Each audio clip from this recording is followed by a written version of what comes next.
એક ખેડૂત હતો અને એને પોતાના ઘરની અંદર ઘાસનો ઢગલો કરી રાખેલો.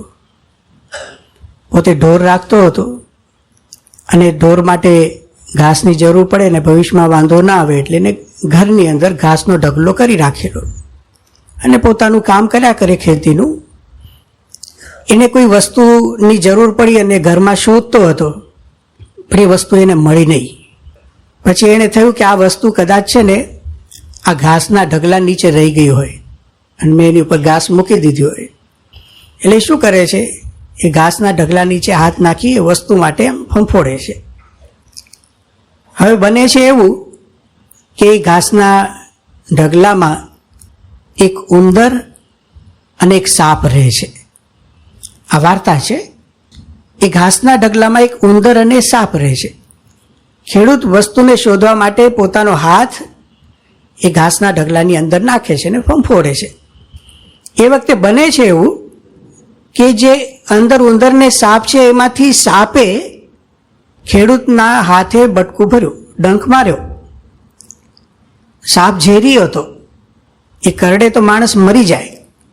એને ડંખ માર્યો. ખેડૂતને પણ લાગ્યું કે મને કંઈક કરડ્યું. એને એકદમ હાથ બહાર લઈ લીધો, એને લોહી પણ નીકળ્યું. એને થયું કે મને શું કરડ્યું, અને આમ ઢગલા સામે જોયું ને તો ઉંદરડાએ મોઢું બહાર કાઢ્યું. એટલે ખેડૂત શું માને છે કે મને કોણ કરડ્યું? ઉંદરડો કર્યો. અરે ઘરમાં ઉંદરડા વધી ગયા છે અને હવે તો આપણે પાંજરું રાખવું છે, આ કરવું, જે કંઈ ઉંદરડાને દૂર કરવાના ઉપાય વિચારવા માંડ્યો ને. અને ઘરગથ્થુ ઇલાજ આપણે ત્યાં છે, મોઢેથી ચૂસી લીધું, લોહીને થૂકી નાખ્યું, કોઈ પ્રશ્ન નહીં. પોતાનું કામ કરવા માંડ્યો. વસ્તુ મળી ન મળી જુદી વાત છે. થોડા દિવસ થયા, એ ખેડૂતને બીજી કોઈ વસ્તુની જરૂર પડી, ઘરમાં મળી નહીં. અને એને થયું કે કદાચ આ ઢગલા નીચે હોય. પણ એને ખબર હતી કે આ ઢગલા નીચે મેં હાથ નાખ્યો ને તો મને ઉંદરડો કરડેલો, એવું એ માનતો હતો. એને ખબર હતી. એટલે ધીરે રહીને હાથ નાખે છે ને ફંફોડે છે અને ખરેખર ઉંદરડો કરડ્યો. અને ખેડૂત પણ કહે હજુ ઉંદરડા ગયા નથી ઘરમાંથી, ફરી મને ઉંદરડો કરડ્યો. અને જેવો હાથ બહાર કાઢ્યો ને તો સાપે મોઢું બહાર કાઢ્યું. અને જેવું સાપે મોઢું બહાર કાઢ્યું, અરે મને સાપ કરડ્યો, ખેડૂત મરી ગયો. હવે મિત્રો, આપને એક પ્રશ્ન છે અહીંયા. ખેડૂતનું જે મૃત્યુ થયું એમાં કારણ કોણ, ઉંદરડો કે સાપ? સમજી ગયા છો ને? આપણા ઘરની અંદર જે પ્રશ્નો થાય છે, અરે ઘરમાં શું, જીવનમાં જે પ્રશ્નો થાય છે, ઘરની બહાર કે ઘરમાં, એ બધા જ પ્રશ્નોના મૂળમાં કોઈ ઉંદરડો કારણ નથી અને કોઈ સાપ પણ કારણ, મન કારણ છે. નિષ્કુળાનંદ સ્વામીએ એમને આ ગ્રંથ નથી, એક ગ્રંથ લખ્યો છે, વિચાર કરજો તમે. આ મનજીભાઈ છે ને એ એટલે સમજવા જેવા છે. 24 કલાક ભેગા ને ભેગા રહે છે, 24 કલાક. અને આપણે એને મિત્ર માનીએ છીએ, છે કે નહીં પછી ખબર પડશે આ ગ્રંથ વાંચીએ પછી. 24 કલાક ભેગું સતત વિચાર્યા કરે, થાકે જ નહીં ને. આપણે નોકરી ધંધો કરીને રાત્રે થાકી જઈએ, તમે જોજો. હવે આખો દિવસ નોકરી ધંધો કર્યો હોય તો વિચાર તો કર્યા હોય મનથી, થાકીને ઘરે આવ્યો હોય, ઊંઘ આવતી હોય, અને જો મન ધારે ને તો ત્યારે વિચાર શરૂ કરે. એ થાકે જ નહીં. એટલે મારે સૂઈ જવું છે, ઊંઘ આવવા દો, કે નહીં, ઈર્ષ્યાના વિચાર, દ્વેષના વિચાર, કંઈક દુઃખ પીડા, આ શું ભવિષ્યના વિચારો. એ થાકતું નથી, 24 કલાક ભેગું રહે છે. એટલે આ ગ્રંથ લખવા ઉપર પસંદગી થઈ છે. આપણા શાસ્ત્રો એવું કહે છે કે મનઃ એવ મનુષ્યાણામ કારણમ બંધ મોક્ષયોઃ. આપણું બંધન એટલે ક્યાંક બંધાઈ જઈએ છીએ, કોઈક વસ્તુ ગમી જાય છે, ક્યાંક અટકી જઈએ છીએ. અને મોક્ષ ક્યાંકથી છૂટી જઈએ છીએ, કંઈક ગમતું નથી, ક્યાંકથી મુક્તિ લઈએ છીએ. છેક લૌકિક વ્યાખ્યાઓથી લઈને આધ્યાત્મિક પારલૌકિક વ્યાખ્યાઓ સુધી મન બહુ જ એની અગત્યની ભૂમિકા ભજવે છે. બંધન અને મોક્ષ તમે બીજા શબ્દોમાં સમજીએ ને તો પ્રવૃત્તિ અને નિવૃત્તિ. આપણે કંઈક કરીએ છીએ એની પાછળ પણ આપણું મન કારણ છે, બહુ મોટી ભૂમિકા છે. એકલું મન કારણ છે એવું કહેવા નથી માગતો, પણ બહુ જ મોટી ભૂમિકા છે. કંઈક કરીએ, જોજો કંઈક મન થયું ને તો કર્યા વગર રહે જ નહીં. મન થાય તો હિમાલય ચડી જાય, મન થવું જોઈએ. અને મન ન થાય ને તો મંદિરના 10 પગથિયા ન ચડે. કે કેમ ભાઈ તમે આવતા નથી? કે મન નથી થતું. આ જવાબ તમે સાંભળ્યો હશે ઘણાને. કે કેમ ભાઈ તમે જમતા નથી? કે મન નથી થતું આજે. મન ન થાય ને એટલે કંઈ જ ન કરે. પ્રવૃત્તિ અને નિવૃત્તિ બંને, કંઈક નથી કરતા. નિવૃત્તિ એટલે શું? નથી કરતા. એનું કારણ પણ આપણા વિચારો આપણને એ બાજુ દોરી જાય છે. એટલે આપણે એમ કહી શકીએ કે જીવનની દિશા નક્કી કરે છે મન. હકીકત તો આત્માએ કરવાની હોય છે, પણ જે વાસ્તવિકતા છે એ એવું છે.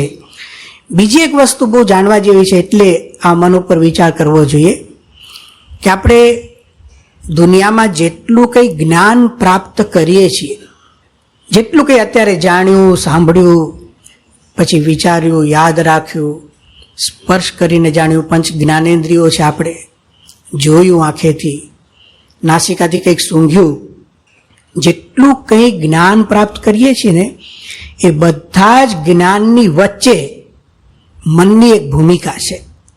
એ વચ્ચે રાખ્યું સાધન તરીકે. આ ભગવાનની રચના છે. એવું કહેવામાં આવે છે કે જ્ઞાન કઈ રીતે પ્રાપ્ત થાય? એકલો આત્મા જ્ઞાન પ્રાપ્ત નથી કરી શકતો. આત્મા મનસા સંયુજ્યતે. આપણો જે આત્મા છે એને કંઈક જાણવું હોય તો એ મન સાથે જોડાય. પહેલા અંતઃકરણ, અંતર એટલે અંદર, કરણ એટલે સાધન. એક સાધન છે, એને જ્ઞાન પ્રાપ્ત કરવું હોય ને તો આત્મા મનસા સંયુજ્યતે, પેલા મન સાથે જોડાય છે. પછી મન શું કરે છે? મનઃ ઇન્દ્રિયેણ. એ મન છે ને પછી બાહ્ય ઇન્દ્રિયો જે છે આપણે એની સાથે જોડાય. પછી ઇન્દ્રિયો શું કરે? ઇન્દ્રિયમ અર્થૈ, અર્થ એટલે વસ્તુઓ. આ બધું જ સિક્વન્સમાં આવે ને ત્યારે જ્ઞાન થાય. એટલે આત્મા, મન, ઇન્દ્રિયો અને વસ્તુ. તો આપણને લાગે કે હું સીધું જ કોઈક વસ્તુને જોઉં છું. ચલો હું આંખથી તમને જોઉં છું, પણ હું આંખથી જોઉં છું તો તમને જોઉં છું ખબર ક્યારે પડે? વચ્ચે પાછું મન બેઠું છે. એટલે વસ્તુ હોય, પછી ઇન્દ્રિય હોય, આંખ વગેરે, પછી મન હોય, પછી આત્માને જ્ઞાન થાય છે. બહુ જ અગત્યની ભૂમિકા મનની છે. બીજી સૌથી મોટી વાત જો મન વિશે વિચાર કરવા માટે અગત્યની હોય તો એ છે કે મન છે ને એ આપણા સુખ દુઃખનું કારણ છે. આજે તમને સમય મળે ને રાત્રે તમે ઘરે જાઓ તો થોડો સમય કાઢીને વિચારજો, જેટલું દુઃખ છે એમાં મનની ભૂમિકા કેટલી છે, અને જેટલું સુખ છે તેમાં મનની ભૂમિકા કેટલી છે. તો ખરેખર ઘણીવાર તો એવું લાગે કે બહાર તો કંઈ માથાકૂટ કરવા જેવી જ નથી. આ એક ખાલી મિસ્ટર માઇન્ડને સરખું કરી દઈએ ને તો 15 મિનિટમાં અબજપતિ થઈ જવાય એવું છે. લોકોએ સંસાર છોડી દીધા છે વિચારોથી. મનને સરખું કરે છે એટલે કે વિચારોને સરખા કરે છે. એટલે નિષ્કુળાનંદ સ્વામીએ બહુ જ બુદ્ધિપૂર્વક જીવનના અનુભવના આધારે આ ગ્રંથ લખ્યો. બીજી એક વાત અહીંયા કરીએ કે ભાઈ મન ઉપર ઘણા બધા પુસ્તકો છે, તો શા માટે મનગંજનને પસંદ કર્યું? મન ઉપર જ વાત કરવી હોય તો કોઈ મનોવિજ્ઞાનનું પુસ્તક હોય, હજારો પુસ્તકો લખાય છે આજે દુનિયાની અંદર. તો બરાબર છે, પુસ્તકો પોતપોતાની જગ્યાએ છે, એ સારા કે ખરાબ એ ચર્ચામાં આપણે ઉતરતા નથી. પણ નિષ્કુળાનંદ સ્વામીનો આધાર લઈને એમણે લખેલું મનગંજન એ શા માટે આપણે જાણવું જોઈએ? તો બહુ જ સરસ વાત છે અહીંયા. એક પહેલી વાત કે નિષ્કુળાનંદ સ્વામી છે ને એ અનુભવી વ્યક્તિ છે. કોઈ અનુભવી જ્ઞાની વ્યક્તિ એક વસ્તુને લખે એટલે સમજી લેવું કે સર્વાંગીણ હોય. ઘણીવાર કેવું બને છે, દાખલા તરીકે આપણે એવો એક દાખલો લઈએ કે કોઈ ડૉક્ટરો પાસે આપણે જઈએ, કોઈ ENT સર્જન હોય, આંખના, કાનના, નાકના હોય, અને કંઈક કાનમાં મને પ્રશ્ન થયો હોય અને હું બતાવવા માટે જાઉં, તો એમને તો કાન પૂરતું જ્ઞાન હોય, કાન બરાબર નથી, એની કંઈક દવા આપી દે, એમની દ્રષ્ટિએ કાન તો મટી જાય. પણ એ દવા લીધા પછી મારા પેટમાં કંઈક પ્રશ્ન થવાનો હોય તો કેવી અમારા વિભાગમાં ના હોય, તમારે પેટના ડૉક્ટરને બતાવો, લગભગ દવા એવી જ હોય છે. એક સમાધાન થાય ને બીજો પ્રશ્ન થાય. પણ કોઈ એક ડૉક્ટર એવો હોય કે જેને બધી જ ખબર હોય કે આ રોગ નહીં, એકનો સ્પેશિયાલિસ્ટ નહીં, હા, બધા રોગનો સ્પેશિયાલિસ્ટ હોય, બધી જ દવાની બધી જ ખબર હોય અને ફ્રીમાં દવા કરતો હોય તો લોકો કોની પાસે જાય? નિષ્કુળાનંદ સ્વામી ફ્રીમાં દવા કરે છે. મનગંજન તમે ખરીદવા જાઓ ને તો 15 રૂપિયા મળશે, ન ખરીદવું તો ઇન્ટરનેટ ઉપર મળે છે ને તો મફત મળશે. બધું જ અનુભવી છે. હું કેમ અનુભવી કહું છું એના એકદમ સ્થૂળ પુરાવા આપું છું. એમણે કેટલું લખ્યું છે તમે જુઓ, કેવા કેવા વિષયો ઉપર લખ્યું છે જુઓ. એમણે એક હૃદય પ્રકાશ નામનો ગ્રંથ લખ્યો છે. આ નિષ્કુળાનંદ કાવ્યનો જે ગ્રંથ છે એની અંદર આપણી જે 10 ઇન્દ્રિયો છે, 5 જ્ઞાનેન્દ્રિય અને 5 કર્મેન્દ્રિય. જ્ઞાનેન્દ્રિય એટલે આંખ, કાન, નાક વગેરે જે છે જેનાથી જ્ઞાન પ્રાપ્ત કરીએ છીએ. કર્મેન્દ્રિય એટલે હાથ, પગ વગેરે જે ઇન્દ્રિયો છે જેનાથી આપણે ક્રિયાઓ કરીએ છીએ. એ 10 ઇન્દ્રિયોનું સ્વરૂપ, એ કેવી રીતે કામ કરે છે, એનો આત્મા સાથે શું સંબંધ છે, એમાંથી જ્ઞાન કઈ રીતે પ્રાપ્ત થાય, એમાં ઇન્દ્રિય સારી રીતે કામ કરે છે કેવી રીતે ખબર પડે, ખરાબ રીતે કામ કરે છે કેવી રીતે ખબર, આખો એક ગ્રંથ છે. ગુરુ શિષ્યના સંવાદથી એમણે લખ્યું છે. એટલે એને ઇન્દ્રિયોની ખબર છે. એક ગ્રંથ એમણે લખ્યો છે, એનું નામ છે કલ્યાણ નિર્ણય. તમને કલ્પનામાં નહીં આવે કે અત્યારે દુનિયાની અંદર જેટલા સંપ્રદાયો ચાલે છે એમાં કયા સંપ્રદાયમાં કોણ શું માને છે આપણને ખબર હોય? નિષ્કુળાનંદ સ્વામીને બધી જ ખબર છે. અને કલ્યાણ નિર્ણયની અંદર અમે ગ્રંથ જોઈને આમ નોંધ કરવા બેઠા ને તો 55 પ્રકારના કલ્યાણ લખેલા છે. એક પણ ખોટું નહીં, હા, પાછું પોતાના મનથી કલ્પેલું નહીં કે ભાઈ ફલાણા ભક્તો છે એ આ કલ્યાણને માને, આ સંપ્રદાયના આ કલ્યાણને માને, કોઈ આ કલ્યાણને માને. નાની નાની વસ્તુઓ કેવી, કોઈ કાશીએ જઈને કરવત મૂકે એને કલ્યાણ માને, કોઈ ભૈરવ જાપ ખાય એને કલ્યાણ માને. આવી ઝીણી બાબતોથી લઈને બીજી તાત્વિક બાબતો વેદાંતિઓ જે માનતા હોય એ વાત પણ લખી. એમને એ પણ ખબર છે. એમને તત્વજ્ઞાન ખબર છે. એમને સારસિદ્ધિ નામનો ગ્રંથ લખ્યો છે જેમાં ધર્મ, જ્ઞાન, વૈરાગ્ય અને ભક્તિનું નિરૂપણ છે. હું એક શબ્દમાં બોલી ગયો, પણ એ ધર્મ એટલે આખી ચોખવટ આવે, એમાં જ્ઞાનની સ્પષ્ટતાઓ આવે, એ કરીને પછી એ સંત થકી પ્રાપ્ત થાય છે એવી વાત આવે. આવા એમણે 22 ગ્રંથો લખ્યા છે. ગ્રંથ લખ્યા છે, યાદ કરજો. આમ 5-10 મિનિટ મળી અને વિચાર કર્યો એ વસ્તુ જુદી છે. હોય છે એવા ઘણા વિચારકો હોય, થોડી વાર બેસે, કોઈક વસ્તુ લે, એની પર ચર્ચા કરે, વિચાર કરે. તમે લખો ને, લખવાની વાત જ જુદી છે. કારણ કે જેમ લખતા જઈએ ને આપણે પોતે, અને જો વ્યવસ્થિત વ્યક્તિ હોય તેને પોતાના જ લખાણમાં છે ને એને ભૂલ દેખાવા માંડે, એટલે એને સુધારવું પડે. લખવું છે ને બહુ જ અઘરું છે. નિષ્કુળાનંદ સ્વામીએ 22 ગ્રંથો લખ્યા છે. આટલો અનુભવી વ્યક્તિ જ્યારે મન ઉપર લખે એ વાત બદલાઈ જાય. એનો અર્થ શું થયો કે એક દવા આપે ને તો એ જોવે છે કે આ દવાની અસર અહીંયા તો નહીં થાય ને, હું મનની વાત કરવા બેઠો છું પણ એની અસર ધર્મ ઉપર નહીં થાય ને, એમને ખબર પડે કે વાત એવી ન થવી જોઈએ કે ધર્મનો લોપ થાય, વાત એવી ન થવી જોઈએ કે ભક્તિ સાથે વિરોધ ન થાય, વાત એવી ન થવી જોઈએ કે માણસ નાસ્તિક બની જાય, વાત એવી પણ ન થવી જોઈએ કે માણસ હિંમત વગરનો થઈ જાય, એને મોડા વિચાર આવે. કેટલું ધ્યાન છે તમે જુઓ. એવી વ્યક્તિ પાસે આપણે મનનો વિચાર કરવાનો છે. બીજી એક વસ્તુ તમે જુઓ તો એમને 64 પદી લખી છે. ઘણી વાર તમે સાંભળતા હશો ઘરે, સંત અસંતનો વિવેક. કેટલી સ્પષ્ટતા છે. એ મનને ખોટે માર્ગે જવા જ ન દે, શક્યતા જ નથી. સૌથી મોટી વાત શું છે, એમને ભક્ત ચિંતામણી નામનો ગ્રંથ લખ્યો છે. આ એમનું મન શું છે ખબર પડશે. હંમેશા શબ્દો છે ને એ માણસના વ્યક્તિઓનો પરિચાયક છે. એ શું બોલે છે એના આધારે ખબર પડે. પ્લેટો નામના તત્વચિંતક હતા અને રસ્તા ઉપર ચાલ્યા જતા હતા અને અચાનક કોઈક ભાઈ મળ્યા એમને, અને એમને ઊભા રાખીને કે મને ઓળખ્યો. હવે પ્લેટોએ તો એમને જોયેલા જ નહીં, અચાનક જ ઊભા રાખીને વાત કે મને ઓળખ્યો.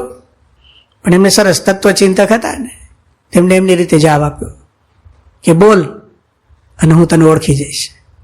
જો શબ્દો, હા, વાણી ઉપરથી ખબર પડે. નિષ્કુળાનંદ સ્વામીના શબ્દો આપણી પાસે છે.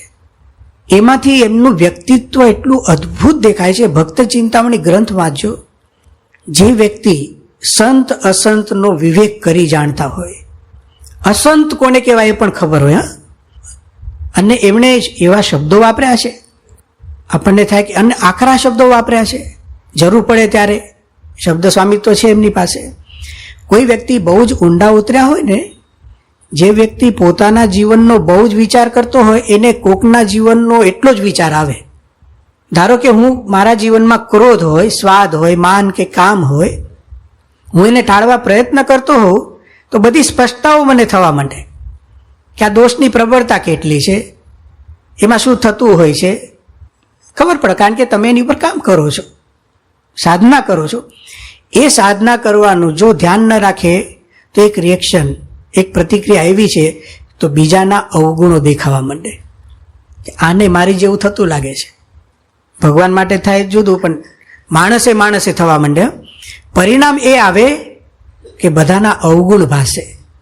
પણ નિષ્કુળાનંદ સ્વામીએ મહારાજનો ગ્રંથ લખ્યો ભક્ત ચિંતામણી, એમાં મહારાજનું અદ્ભુત ચરિત્ર વર્ણન એમણે કર્યું, જે એમણે જોયું છે, જે અનુભવ કર્યો એ લખ્યું. એટલી દિવ્યતા ભરી છે એ ગ્રંથની અંદર જે નિષ્કુળાનંદ સ્વામી લખે છે. એમાં મહારાજની દિવ્યતા તો લખી, પણ મહારાજના મળેલા જે સંતો અને હરિભક્તો હતા ને, એની પણ દિવ્યતા એમાં લખી. આ બહુ અદ્ભુત વાત છે. એનો અર્થ શું થયો કે એમણે પોતાના વિચારોને ક્યારેય પણ સ્વતંત્રતા આપી નથી. સ્વતંત્રતા એટલે શું? મન એની મેળે પોતાનો વિચાર કરી લે એવું બનવા દીધું નથી. આવા નિષ્કુળાનંદ સ્વામી છે, એમણે આપણને આ ગ્રંથ આપ્યો છે.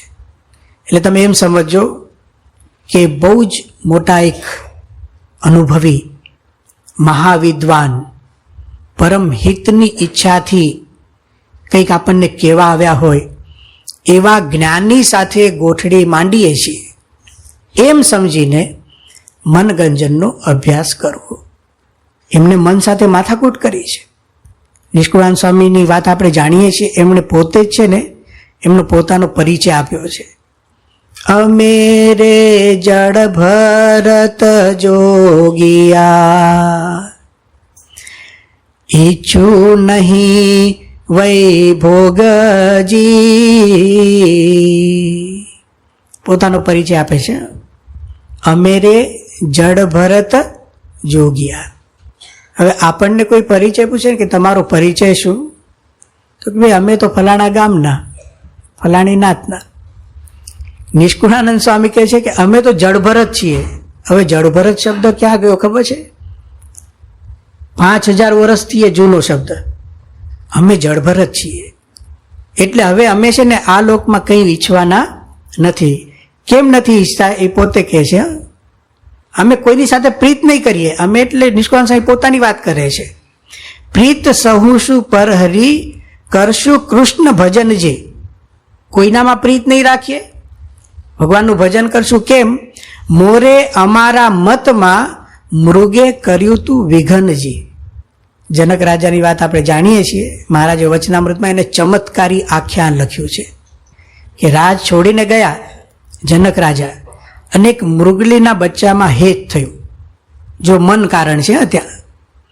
એને લઈને એમને બીજો જન્મ આવ્યો, એમાં મૃગ થવું પડ્યું. અને ફરી ભગવાને કૃપા કરી, ગુણાતાંશે વાતોમાં એવું લખ્યું, સ્મૃતિએ ઝાલ્યા, એમને યાદ હતું બધું. પછી જડભરત થયા. એટલે નિષ્કુળાનંદ સ્વામી શું કહે છે કે આત્યંતિક કલ્યાણ માટે કે ભાઈ અમે જડભરત છીએ અને અમારા વ્રતમાં, અમારા મતમાં પેલા મૃગે વિઘન કર્યું હતું ને હવે મારે થવા દેવું નથી. મન સાથે માથાકૂટ કરી આ વિઘન થવા દેવું નહીં, વૈરાગ્ય પાડવો ને એ સહેલી વાત નથી. ડગલે ને પગલે પ્રશ્ન થાય. કંઈક ખાવાની વસ્તુ હોય અને આપણને સ્વતંત્રતા હોય ખાવાની, પછી લેવાય?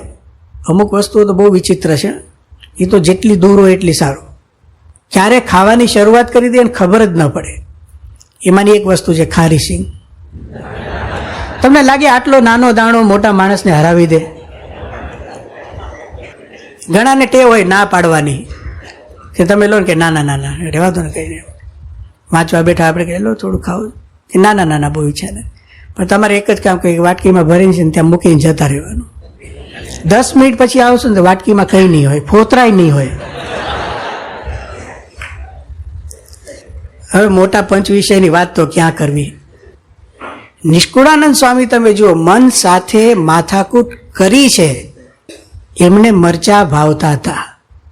ભાવે એ સ્વાભાવિક જન્મથી હોય છે. અમુક જે પ્રદેશમાં આપણે જન્મ્યા હોઈએ અને એ શરીર સાથે જોડાય, એ બહુ વાસના જેવી વસ્તુ નથી હોતી, સહજ હોય. પણ એમને ખબર પડી કે આકર્ષણ થાય છે, તો મન સાથે માથાકૂટ કરી, વૈરાગ્ય કરાવી દીધો. એક હરિભક્તને ત્યાં જમવાનું હતું બોટાદની અંદર, મારા ખ્યાલથી ભગા દોશીને ત્યાં જ. અને એમને બધા નિયમ બધા બહુ નિષ્કુળાનંદ સ્વામીને, અને હરિભક્તોને ત્યાં ક્યારેક સંતો આવતા હોય એટલે એમની ભાવના એવી હોય કે બધા સંતો જમે, અને બધા મિષ્ટાનને બધું બનાવેલું. નિષ્કુળાનંદ સ્વામીને ઈચ્છા નહીં, આ જો મન સાથેની માથાકૂટ, નક્કી જ કરેલું કે નથી ખાવું. પણ પેલા હરિભક્તે બહુ વિનંતી કરી. હરિભક્તનો ભાવ સાચવવા માટે નિષ્કુળાનંદ સ્વામી જમે છે. પણ જમતી વખતે છે ને એક સરસ કામ કરે છે. પોતાનું મન છે ને એને એકવાર ઠપકારીને પછી જમે છે. એ બોલે છે પોતે કે જંપ નિષ્કુળાનંદ જંપ, તું મોટાનો મોહબતી છે એટલે તારથી એ મુકાશે નહીં, વાંધો નહીં જમ. આટલું કંઈ મનને જમાડે ને એટલું બીજી વાર ઊભું ન થાય. જે વ્યક્તિએ પોતાના મન સાથે માથાકૂટ કરી હોય, જે વ્યક્તિને જીવનના બધા જ ક્ષેત્રોનું જ્ઞાન હોય નહીં, વિચાર્યું હોય, લખ્યું હોય, ઝીણી ઝીણી બાબતોની સ્પષ્ટતા કરી હોય, એ વ્યક્તિ મનગંજન લખે એટલે એની અંદર આપણે છે ને કોઈ શંકા કરવાની હોય જ નહીં. એને સમય આપો. એમણે ગ્રંથનું નામ લખ્યું છે મનગંજન. હવે આપણે ગ્રંથમાં પ્રવેશ કરીએ છીએ. મનગંજન આ શબ્દનો અર્થ શું થાય છે? ગંજન એટલે એક અર્થ એનો છે ખંડન. આખો ગ્રંથ મનનું ખંડન જ થશે. આ અમુક વસ્તુઓ તમને દુનિયાના કોઈ પુસ્તકોમાં નહીં મળે. જેવું હું મનનું ખંડન બોલ્યો ને, એટલે અમુક સાયકોલોજીસ્ટ કહે છે આ તો વંચાય જ નહીં. મનનું ખંડન કરાતું હશે એમ કે તમે મનને સમજાવો, પણ એને ખબર જ નથી કે તમે મનને સમજાવવા જાઓ ને પહેલું તમને સમજાવી દે છે. અને અનંત જન્મોથી આ ધંધો થયો છે. શ્રીજી મહારાજે સરસ વાક્ય આપ્યું છે જે દુનિયાની અંદર લોકો માને છે, મહારાજે એની ના પાડી છે. મન હૈ ચંગા તો કથરોટ મેં ગંગા. મહારાજ કે એ વાત ખોટી છે. આવા પુસ્તકો તમને દુનિયામાં નહીં મળે જે સાચી રીતે સાધના આપે છે. કે એને દંડ દેવાનો છે એટલે નામમાં જ મૂકી દીધું મનગંજન, મનનું ખંડન. મન ઉપર ચાબુક મારવામાં આવશે પણ બુદ્ધિપૂર્વક છે. વાંચીએ એટલે ખબર પડશે કે નહીં, આ ચાબુક જરૂરની છે. બીજો આ શબ્દનો અર્થ થાય છે મન ગંજન. ગંજન એટલે શું? ગાજવું, અવાજ, મનનો અવાજ. ગંજન શબ્દનો સંસ્કૃતમાં એક અવાજ અર્થ થાય છે. તમે જો દુનિયાની અંદર જેટલા અવાજ છે ને એ મોટા ભાગે મનના જ અવાજ છે. અરે જે ચારે બાજુ દેખાય છે ને બધું મનમાંથી જન્મ્યું છે. આમ તમે જોશો ને તો એક જગ્યા ઉપર તો મન આવીને ઊભું જ રહેશે. સામાન્ય રીતે આપણે ગાડીમાં બેસીને જતા હોઈએ, હોર્ન વાગે છે. આપણે ભારત દેશમાં હોર્ન વગાડવું એક સંસ્કૃતિ છે આપણી, એટલે હળી મળીને રહીએ છીએ બધા આપણે. અને બધા આનંદમાં આવે તોય હોર્ન વગાડે, અને કોકની પર ગુસ્સો આવે તોય હોર્ન વગાડે. હવે એક હોર્નની કેટલો અર્થ થાય એ ખબર છે? ગાડી ચલાવીને કોઈક જતું હોય અને ઘણા વચ્ચે કૂતરા આવે ને તોય જોરથી હોર્ન મારે, નીકળી ગયો હોય કૂતરો તો, પણ એની પર ગુસ્સો કાઢવો ક્યાં? બીજું કંઈ હોતું નથી. કૂતરા ઉપર ચડાવી તો દેવાય નહીં, કારણ કે આખી ગાડી જાય, જોરથી હોર્ન દબાવે. હવે એ હોર્ન ઉપર તમે કોઈ મનોવૈજ્ઞાનિકને આખો કૂતરો, ગાડી આ બધું આપો ને તો 20 પાના ભરીને લખે કે એના મનમાં શું ચાલતું હતું. અવાજ મનનો જ થયો. ઘણા લાઇટ ચાલુ બંધ કરતા હોય છે. એક જણો સામેથી કહે તો લો સામે મારે, વાર્તાલાપ થાય છે આખો. આખી દુનિયાની અંદર તમે મોટા ભાગની વસ્તુઓ જુઓ ને, મનનો જ અવાજ લાગે, મનનો જ ઘોંઘાટ લાગે આપણને. નિષ્કુળાનંદ સ્વામી બહુ જ બુદ્ધિપૂર્વક મનગંજન આ ગ્રંથનું નામ રાખ્યું છે. શરૂઆતની અંદર 5 પંક્તિઓ છે એવા એમણે મંગલાચરણ કર્યું છે. હવે આ ગ્રંથ એવો છે કે હું એની પર વિશેષ વાત કરું એના કરતાં તમે એના શબ્દો સાંભળો જે એમણે લખ્યું છે. એ જેટલું અદ્ભુત છે કે એમાં એટલો અદ્ભુત રસ રહેલો છે તો એના મૂળ શબ્દો સાથે આપ સૌ જોડાઓ એવી ભાવનાથી હું એ શબ્દો આપની પાસે વાંચી સંભળાવું છું. શરૂઆતમાં એમણે મંગલાચરણ લખ્યું છે. એમાં એવું કહે છે, જન ઉદ્ધારણ જન્મ જગ કરણ કોટિ કલ્યાણ સોય સહજાનંદ મૂર્તિ પ્રગટ પ્રભુ પ્રમાણ સ્વામી સહજાનંદનું નામ જપે નર કોય વિઘન ભવ વ્યાપે નહીં સદા સુખિયો હોય સ્વામી સહજાનંદને જે શરણે સોંપે શીશ જુએ ન અવગુણ જીવના કરે ગુણ હા બક્ષીશ. આવા શબ્દોમાં એમણે મંગલાચરણ કર્યું. વિચાર કરવો છે મનનો. દાખલા તરીકે આપણે ગોષ્ઠી કરવા બેઠા હોઈએ અને કોઈ એક વ્યક્તિ કહે ચાલો આપણે મનનો વિચાર કરીએ, તો સામાન્ય રીતે લોકો સીધો જ મનનો વિચાર શરૂ કરી દે. પણ નિષ્કુળાનંદ સ્વામી એવું ન કર્યું. એમણે મનનો વિચાર કરવો છે, પણ એમણે આરંભ કર્યો છે મહારાજના સ્મરણથી. સહજાનંદ એમના પ્રતાપને યાદ કરે છે અને છેલ્લે એમણે એવું લખ્યું આમાં કે સ્વામી સહજાનંદને જે શરણે સોંપે શીશ જુએ ન અવગુણ જીવના કરે ગુના બક્ષીશ. આવા મહારાજ પાસે હું ગયો છું અને હવે મારે મનનો વિચાર કરવાનો છે. આનો અર્થ એવો થાય છે, કોઈ પણ કાર્યનો આરંભ એ ભગવાનના મહિમાના વિચારથી કરવો. પ્રગટ ભગવાનના મહિમાના વિચારથી જે આપણને મળ્યા છે. કોઈ પણ કાર્યનો એટલે સ્થૂળ કાર્યનો તો આપણે આરંભ, ધારો કે કંઈક દુકાનનું ઉદ્ઘાટન હોય, કોઈક વસ્તુ આપણે લાવ્યા હોઈએ તો એમાં તો ભગવાનને યાદ કરીએ છીએ. આ મનગંજનમાં યાદ કરે છે. એટલે જ્યારે વૈચારિક સાધના કરતા હોઈએ ત્યારે પણ પ્રથમ ભગવાનને યાદ કરવા જોઈએ.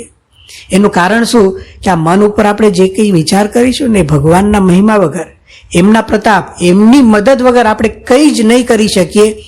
આ વાતને નિષ્કુળાનંદ સ્વામી ખૂબ જ સ્પષ્ટપણે જાણે છે. મેં તમને કહ્યું પદે પદે તમને નવી વસ્તુઓ જાણવા મળશે. કોઈ પણ મનોવિજ્ઞાનના પુસ્તકમાં આવો આરંભ તમને જોવા નહીં મળે. મન એટલે મનની જ વાત હોય ને, લોકો એમ કહે તો મનની જ, અરે ભાઈ મનની જ વાત કરવાની છે, પણ એ મનની વાત વ્યવસ્થિત સમજી શકીએ એના માટે ભગવાનની જરૂર પડશે. આ નિષ્કુળાનંદ સ્વામી અહીંયા શીખવાડ્યું. પછી એ શું કહે છે, સરસ કડી છે, સુણી બિરુદ એવું સદા આવ્યો હું શરણ અનાથ ગ્રહો બાહ્ય ગુરુદેવજી નાથ સુણો મમ ગાથ. હે નાથ સુણો મમ ગાથ. ગાથ એટલે ગાથા. હે મહારાજ તમે મારી ગાથા સાંભળો. આનો અર્થ શું થયો ખબર છે કે નિષ્કુળાનંદ સ્વામી કેવળ કલ્પનાથી વાતો નથી લખતા, કેવળ વિચારો આવ્યા અને નથી લખતા. મમ ગાથ, તમે મારી ગાથા સાંભળો. શરૂઆતમાં આપણે કહ્યું ને કે એક સંતે એવું લખ્યું હતું કે આપ વીતીની ગાથા.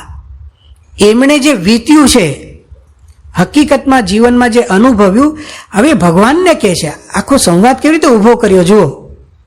આપણે જ્યારે પોતાના જીવનનો વિચાર કરવા બેસીએ ને કે હું કેવો છું, મારું મન કેવું છે, તો પોતે વિચાર કરવો એના કરતાં એમ આપણે ધારીએ કે મારા ગુરુ પ્રગટ ભગવાન એમને મહારાજ હતા ને આજે આપણી પાસે ગુરુ છે મહાન સાઈ મહારાજ, એમની સામે આપણે બેઠા હોઈએ ને આપણે મનનો વિચાર કરતા હોય ને, એ રીતે મનોગંજન છે, એ રીતે મનનો વિચાર છે. તમે મારી ગાથા સાંભળો એટલે એમણે અંતરમાં ઘટતી ઘટનાઓને શબ્દ રૂપે આ ગ્રંથમાં રજૂ કરી છે. અંતરમાં ઘટતી ઘટનાઓ શું કહે છે? મૂળભૂત પ્રશ્ન હવે રજૂ કરે છે. દેહ નગર દીવાન દોય નિજ પરતક મન નામ બને ન બંધવ બેહુને ઠઠેરાડનું ઠામ. એમની ભાષા એવી તળપદી છે ને, વાંચીએ તો તારે ડિક્શનરી લઈને બેસવું પડે. એ 200 વર્ષ જૂની હોવી જોઈએ પાછી. એમણે શું કહ્યું, આ દેહરૂપી નગર છે મારું, અને એની અંદર 2 જણા છે, દીવાન થઈને બેઠા છે. 2 દીવાન થઈ ગયા. એક નિજ મન, એટલે એમ તમે સમજો સત્સંગી મન, અને એક પરતક મન, જે સંસારી મન છે. આ 2 જણા રાજ કરવા આવે છે. નગર એક જ છે. હવે શું કહે છે, બને ન બંધવું બેઉને, એકબીજાને પાછું બનતું નથી. ઠઠેરાડેનું ઠામ, ઠામ એટલે સ્થાન, એટલે રોજ માથાકૂટ. રોજ માથાકૂટ એટલે શું, મહારાજે સરસ શબ્દોમાં સંભળાવ્યું છે કે એક હા પાડે ને એક ના પાડે. પ્રથમનું 71મું વચનામૃત છે. એક હા પાડે અને એક ના પાડે. ક્યારે અનુભવ થાય? દાખલા તરીકે તમે પ્રવાસ કરવા ગયા હો, ટ્રેનમાં હો, એકલા જ હો. એકલા એટલે કે બીજો કોઈ એવો જાણકાર કે સત્સંગી ભેગા ન હોય, અને બટેટા વડાવાળો આવે, ભલે ગમે તેવા હોય, બધું જ જાણીએ છીએ આપણે, પણ ખબર નહીં ભગવાને એની સુગંધ એક એવી મૂકી કે ગમે જ તમને. તો એક હા પાડે કે ખા, અને એક કે નો ખવાય, કારણ કે આ સભામાં બેઠા હોય ને આવું બધું સાંભળેલું હોય, અને પાછા આવા નામ બોલીને સાંભળેલું બટેટા વડા, એટલે તમને 2 ભેગું યાદ આવે. એટલે એક હા પાડે અને એક ના પાડે. 2 દીવાન ભેગા થાય છે. બને ન બંધવું બેઉને. અને રોજનો ઝઘડો છે. સ્પષ્ટ કરે છે, કોઈ કોઈ ના કેણને માને નહીં મહાવીર, બળભર બાધે બાકરી સળગ્યું વેર શરીર. કોઈ કોઈનું માનતું, આ અંદર ચાલે છે. પોતાના અંતઃકરણની અંદર સંઘર્ષ ઊભો થાય છે, એનું વર્ણન કરે છે. હવે 2 જણા પરતક મન, એમણે નામ પસંદ કર્યા છે. એક પરતક મન, પરતક એટલે બહારનું સંસારી મન, અને નિજ મન એટલે સત્સંગી મન. આ જોજો, આ શબ્દોની પસંદગી છે ને, એ પણ એક અદ્ભુત વિચાર બાજુ લઈ જાય છે. અહોભાવથી હું બોલું છું, પણ એક વાસ્તવિકતા દેખાય છે કે કોઈ પુસ્તક લખાતું હોય અને એના શબ્દોની મારી ઉપર શું અસર થવાની છે ખબર હોવી જોઈએ. એમણે નિજ શબ્દ સત્સંગી મનને જ આપ્યો છે, અને આગળ જઈને એના ગુણનું વર્ણન આવશે. અને એકને પરતક મન કહી દીધું, એ બહારનું છે, ભલે આપણા જ વિચારો છે, પણ નામ કેવા આપ્યા, એટલે અંતે માણસ જશે કઈ બાજુ? નિજ મન બાજુ. બહાર શું બને છે તમને કહી દે. મન એટલે શું, મનમાં કેટલું શું ફંક્શન થતું હોય છે, ક્યારે શું, પછી કરવાનું શું, તમારે જે કરવું હોય. નિષ્કુળાનંદ સ્વામી પરતક મન અને નિજ મન. હવે બંને જણા છે ને સામ સામે ઝઘડો ચાલે છે અંદર. પરતક મન કે પર હરી નિકળ નિજ મન બાર, વડાશું વાદન કીજીએ આપણો જીવ ઉગાર. એટલે સંસારી મન છે ને, એ સત્સંગી મનને શું કે તું બહાર નીકળ. એમ સમજો તમે કે સંસારી વિચારો, સંસારી વાસનાઓ, એ જે આપણી સત્સંગની અને આધ્યાત્મિકતાની જે વિચારો અને વાસનાઓ છે ને, એને દૂર કરવા માટે કહે છે. તો સામે પેલું સત્સંગી મન શું કહે છે? નિજ મન કહે તું નરેશ નહીં. તું ક્યાં રાજા છે? નિજ મન કહે તું નરેશ નહીં, કાલી ન કીજીએ વાત, ખરી પડે તે ખમશે જેને માથે ઘાત. ખબર પડશે જ્યારે થશે ત્યારે. તને કોણે શું, તું બહાર નીકળે એમ કહે છે. આ રીતે એક યુદ્ધનું વાતાવરણ સર્જાય છે. મેં કહ્યું, મહારાજે ઘણા બધા વચનામૃતોમાં આપણને કહ્યું કે આપણા અંતરની અંદર 2 પ્રકારની વાસનાઓ છે. શ્રીમદ ભગવદ્ ગીતામાં એને જરા અલગ રીતે કહ્યું છે. તમે ભગવદ્ ગીતાનો 16મો અધ્યાય જોશો તો એનું નામ છે દૈવી આસુરી સંપદ વિભાગ યોગ. દૈવી આસુરી. એક જ વ્યક્તિના જીવનની અંદર 2 પ્રકારના વ્યક્તિત્વ હોય છે, 2 પ્રકારની વિચારધારા. એક દૈવી છે, સત્સંગ સંબંધી. જ્યારે આપણે મોટા પુરુષના યોગમાં હોઈએ, મહંત સ્વામી મહારાજ જેવા સંત, એમના યોગમાં બાપાનો આપણે સમાગમ કરતા હતા, ત્યારે આપણને શું થાય કે હવે કંઈ ખોટું કામ કરવું જ નથી. અને જેવા બહાર જઈને બૂટ ચંપલ પહેરીએ ને, એટલે તરત જ કોકને બાટલીમાં ઉતારીને કઈ રીતે બૂચ મારવું ઉપર, એનો વિચાર શું થાય. મન છે. હા, સત્સંગ કરીએ ત્યારે જુદું થાય, તરત જ બીજો વિચાર આવી જાય. કોઈ વસ્તુના યોગમાં આવીએ, કોઈ પ્રસંગના યોગમાં આવીએ, કોઈ પરિસ્થિતિની અંદર આવીએ તો આપણે ફંગોળાઈએ છીએ. આ બે પ્રકારનો સંઘર્ષ એમણે નિજમન અને પરતક મનના નામથી આપ્યો. એક પુસ્તક વાંચ્યું હતું મિસ્ટર જેકિલ અને મિસ્ટર હાઇડ નામથી. બહુ જ નાનું પુસ્તક છે, લગભગ 25-30 પાનાનું પુસ્તક છે, પણ એ પુસ્તક ઉપર જે પ્રસ્તાવના લખી છે ને એ લગભગ 50 પાના, પુસ્તક કરતાં મોટી પ્રસ્તાવના છે. એમાં શું બને છે કે એક જેકિલ નામની વ્યક્તિ છે, લોકમાં એનું બહુ જ મોટું માન હોય છે, બહુ સારા સજ્જન હોય છે, સારા કામ કરતા હોય છે, દયા ભાવના, બધાને હળવું મળવું, મદદ કરવી, આ તે બધું જ. પોતે સાયન્ટિસ્ટ છે અને પોતે કંઈક દવાઓ બનાવતા હોય છે, રસાયણો બનાવતા હોય છે અને પોતે જ દવા બનાવે. માણસ આખો બદલાય એમાંથી અને એનું પરીક્ષણ પોતે કરવા લાગ્યા. હવે એમાં બને કેવું કે એ જો ડ્રગ એ પોતે લે એટલે એમાં પરિવર્તન થાય આખું અને માણસ આખો બદલાઈ જાય. એટલે પછી શું થાય, એનું પરિવર્તન થવા માંડે અને આ વિચારો બદલાય. તો દિવસે દિવસે શું બને છે, એ તો પરીક્ષણ કરતા હોય છે પ્રયોગોમાં, એમાંથી એને આદત પડી જાય છે. એટલે ડ્રગની આદત પડે એટલે રોજ લઈ લે. પછી તો એવું થાય છે કે રાતના એ અમુક સમય ડ્રગ લે તો આખા જેકિલ નામનું વ્યક્તિત્વ છે ને એ જતું રહે. એની જગ્યાએ એમના શરીરનો વર્ણ બદલાઈ જાય, કાળા થઈ જાય, એના વિચારો, કોકનું ખૂન કરવાની ઈચ્છા થાય, લૂંટફાટ કરવાની ઈચ્છા થાય, એવું થાય. તો ઘરમાં 2 દરવાજા રાખે છે, એક જેકિલભાઈ માટેનો અને એક હાઇડભાઈ માટેનો. એ રાતના બીજે દરવાજેથી નીકળે છે, એ ખૂન પણ કરે છે અને આવી બધી ઘટનાઓ એના જીવનમાં બને છે. પુસ્તકમાં આ બધું નોંધેલું છે. એક વખત એને એવું લાગે છે કે ડોઝ વધારે લેવાઈ જાય છે અને એને ખબર પડે છે કે હવે હું જો બદલાઈ જઈશ, મારા વિચારોનું પરિવર્તન હવે થવાનું છે. મેં 2 વ્યક્તિત્વોને રાખ્યા પણ હવે હું ડોઝ લઈશ ને પાછો નહીં આવું, હું હાઇડમાં ને હાઇડમાં રહીશ, એટલે બગડેલો જ રહીશ. એટલે છે ને પોતાનું બધું જ મિલકત છે ને એ વિલ કરે છે, આખું એ મિસ્ટર હાઇડના નામે કરી દે છે. આવું આખું એક પુસ્તક છે અને એના છેલ્લે ઉપસંહારની અંદર એવું લખ્યું કે દરેક વ્યક્તિના જીવનમાં એક જેકિલ બેઠો છે અને એક હાઇડ બેઠો છે અને બંનેના સંઘર્ષો ચાલે છે. અને આપણે જાણીએ છીએ, આપણા જીવનની અંદર અનુભવ થાય છે. એટલે આવી રીતે આખું એક યુદ્ધનું વાતાવરણ સર્જાય છે, સત્સંગી મન અને સંસારી મન. નિષ્કુળાનંદ સ્વામીએ એક યુદ્ધ તરીકે આખી અહીંયા રચના કરી અને મહારાજને સંભળાવે છે. બંને જણા સામસામા આવી જાય છે. સામસામા આવે અને યુદ્ધનું વાતાવરણ હોય તો કે હવે આપણે આજે નક્કી કરીએ કે આપણામાં બળવાન કોણ છે. તો કે સારું, રણ મેદાનમાં આવો. તો કે તમારી ફોજ શું છે? એકબીજાની ફોજનું વર્ણન થાય છે. એમાં પહેલાં જે સંસારી મન એટલે પરતક મન છે ને એ પોતાની સેનાનું વર્ણન કરે છે, યુદ્ધનું વાતાવરણ.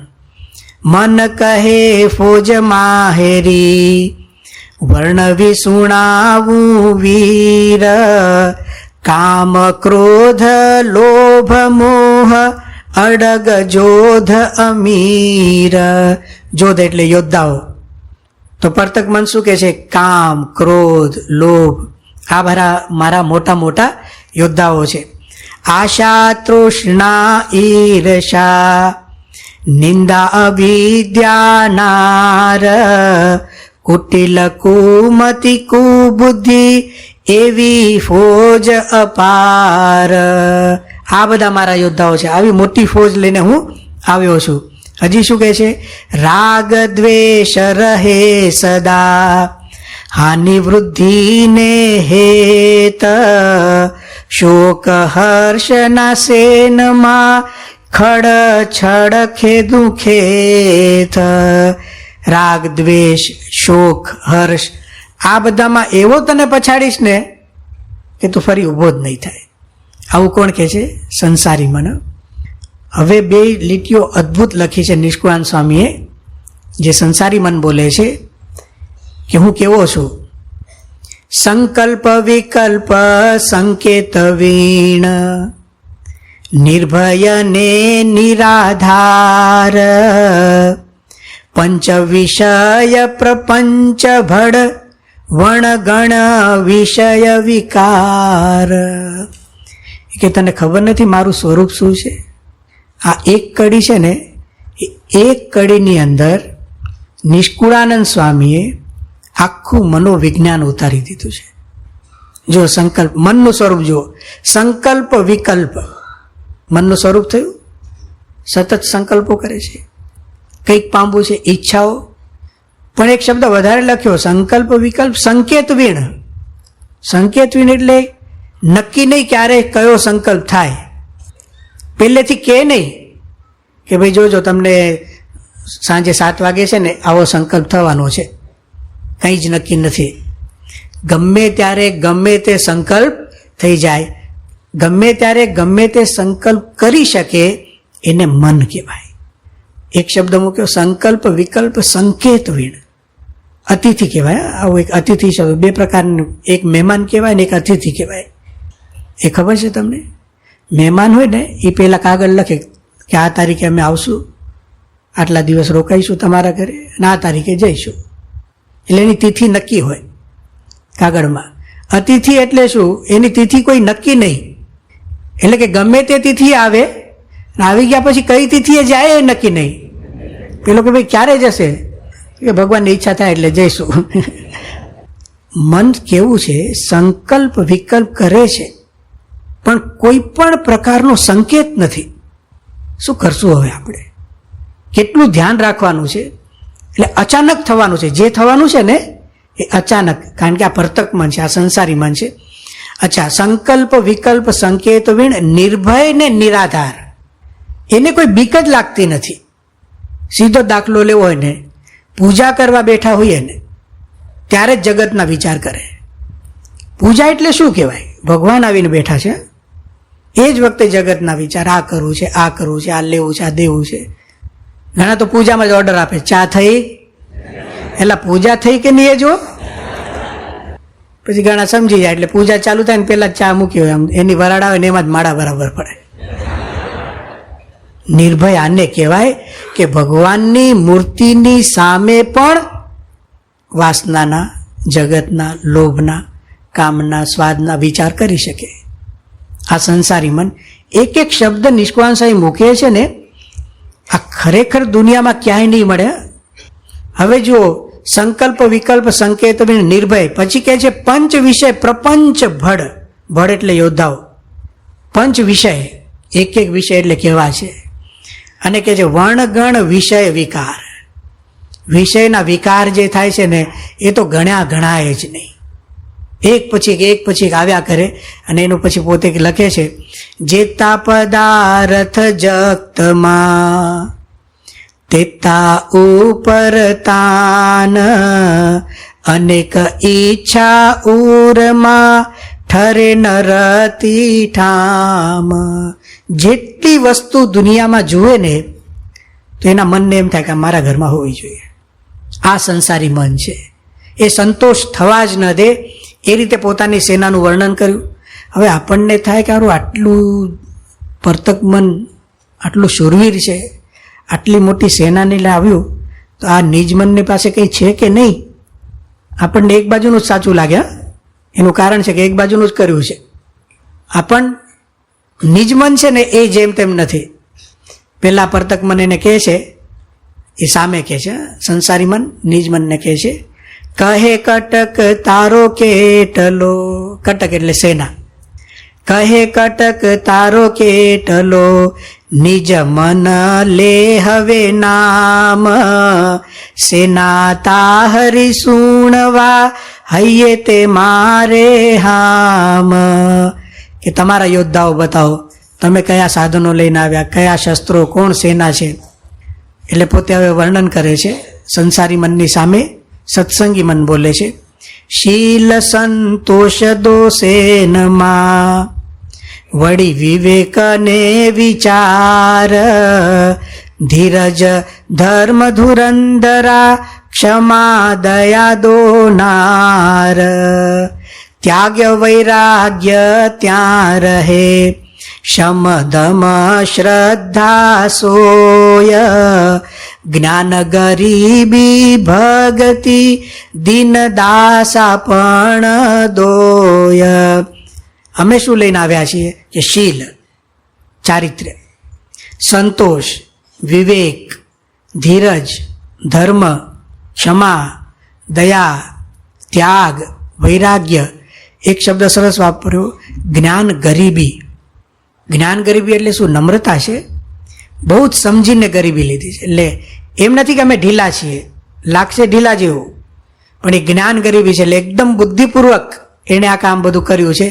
પછી એમ કે છે, ભાવ ભજન ભરપૂર રહે, શુભ ગુણ શાંતિ સોય, જગત વિરક્ત ભક્ત ભય, દાસ ઉદાસી હોય.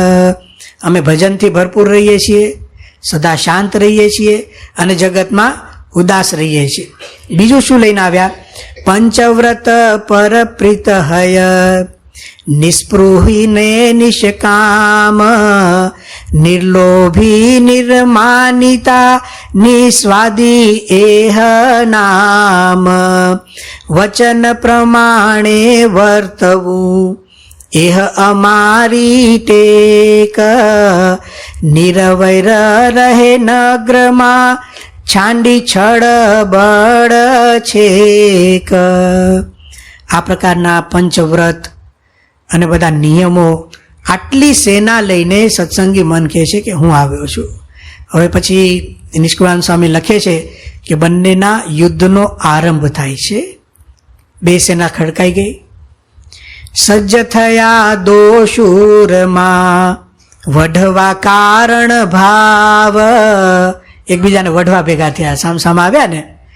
હુવા સિંધુડા સેનમાં, ઘાલ્યા નગારે ઘાવ. યુદ્ધ થાય ને એટલે જોર જોરથી નગારા વાગે. એટલે બે બાજુ નગારા વાગે ને પછી યુદ્ધની શરૂઆત થાય. આ યુદ્ધ નીતિના નિયમો છે. એટલે બંને બાજુ બે વિચારોના આવી રીતે નગારા વાગવા માંડ્યા. શરૂઆતમાં પહેલો ઘા છે ને એ પરતક મન કરે છે. શેનો ઘા કરે છે? પંચ વિષય. પંચ વિષયના 5 બાણ મારે છે. નિષ્કુળાનંદ સ્વામી એનું વર્ણન સરસ કરે છે. જાળવજે હવે યુદ્ધમાં, બાણ મારું બળવાન, સુણી શબ્દ સોયામણા, ધરીશ કઈ પેરે ધ્યાન. કે તે ધ્યાનની વાત કરી મને, હું એવા સરસ સરસ શબ્દો સંભળાવીશ ને તને, તારું ધ્યાન તૂટી જશે. અને વાત સાચી છે. ભગવાનનું ધ્યાન કરવા બેસો ને, માનસી કરવા બેસીએ અને કોઈક આપણા વખાણ કરે ને બાજુ બેઠા બેઠા, આપણને માનસી તો પછી થશે, થોડું સાંભળી લઈએ. બોલો બોલો, ઓલો બંધ થાય, ના ના બોલો બોલો, વાંધો નહીં. કે ના તમે માનસી કરો પછી, ના ના કંઈક વાત કરો ને, કંઈ પછી માનસી કરશું. આપણું દેહાભિમાન પોષે એવા શબ્દો, ખાલી વખાણના નહીં, આપણા મનને રાજી કરે એવા શબ્દો, એ પરતક મનનું કામ છે. સુણી શબ્દ સોયામણા, ધરીશ કઈ પેરે ધ્યાન. પછી આ એક બાણ થયો, શબ્દનું એક બાણ.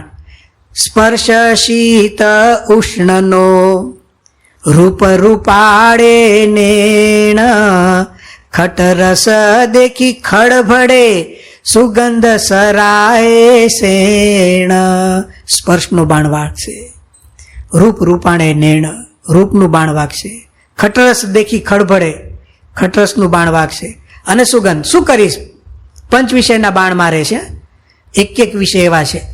આપણે ઇતિહાસની અંદર બધું જાણીએ છીએ કે માણસ રસમાં કેવો લેવાય છે, રૂપમાં કેવો લેવાય છે. મહંત સાહેબમાં આજે હમણાં જ એક દાખલો આપ્યો હતો. પેલું આપણે કહીએ છીએ ને કે એક અંગ્રેજ, એને ત્યાં એક સુતાર કામ કરવા ગયો. હવે કામ કરતો જાય ને બધું આજુબાજુ જોતો જાય, તો એ વખતે છે ને ત્યાં અંગ્રેજના ઘરવાળા ત્યાં હતા. મેડમ કહીએ આપણે, યોગી બાપા આ આખ્યાન જ્યારે કહે તો મેડમને મઢમ બોલે, કે અંગ્રેજની મઢમ ત્યાં ઉભેલી. અને આનું ધ્યાન છે ને કરતાં કરતાં એ મઢમ સામે ગયું અને રૂપનું બાણ વાગ્યું પરતક મનનું. ઘડીએ ઘડીએ જુએ તો પહેલાં સૂચના આપી અંગ્રેજે કે ભાઈ મત જો ના, જો ના કરીશ તું તારું કામ કર. પણ ઓલો મત જો ના બોલે, પણ આને સંભળાય શું ખબર છે? રૂપનું બાણ વાગેલું કે જરૂર જો ના. ઓલો કે મત જો ના ભાઈ, એટલે કે જરૂર જો ના, બાણ વાગ્યું છે ને. ઘડીએ ઘડીએ જોયું તો યોગી બાપા એવું કહેતા કે આંખ ફોડી લીધી. જો આ વિષયો કેવા જ આપણે જાણીએ છીએ. સ્વાદ એક બાણ છે, લવ્યાદરજીને વાગ્યું તો યોગી બાપા કે 12 વર્ષે વઘાર બેઠો. અને એવા ઘણા અનુભવો આપણને થાય છે. પરતક મન એવું કહે છે કે કઈ રીતે તું બધું કરીશ, જો આ મેં બાણ માર્યા, પણ પછી સામે થતું નથી. સત્સંગી મનને કાંઈ થતું નથી. નિષ્કુળાન કાવ્યની આ વિશેષતા છે કે મન કોઈક બાણ મારે પરતક મન તો પેલું મરી જ જાય. આમને કંઈ થતું જ નથી, કારણ કે નિષ્કુળાન સ્વામી પોતાની ગાથા કહે છે અને આપણને પ્રેરણા આપે છે. અને કંઈ થતું નથી ને તો પેલા પરતક મનને પ્રશ્ન થયો, એટલે મેં બાણ માર્યા તને કેમ કંઈ થતું નથી. એક કડી લખી, શિપેર શબ્દ ન લાગ્યો, શિપેર તજિયો સ્પર્શ.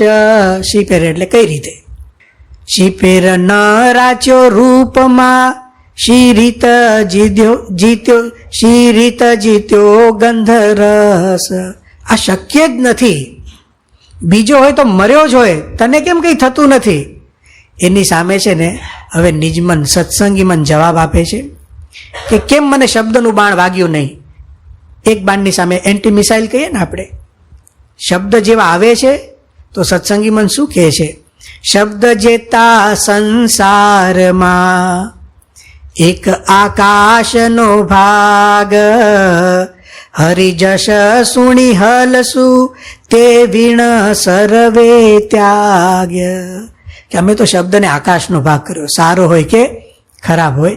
એક જ શબ્દ અમને આનંદ આપે જેમાં ભગવાનના મહિમાની વાતો થતી હોય. જેવા જગતના શબ્દ આવે ને આવો વિચાર રાખીએ તો એ શબ્દ વાગે નહીં. સ્પર્શ માટે શું કર્યું?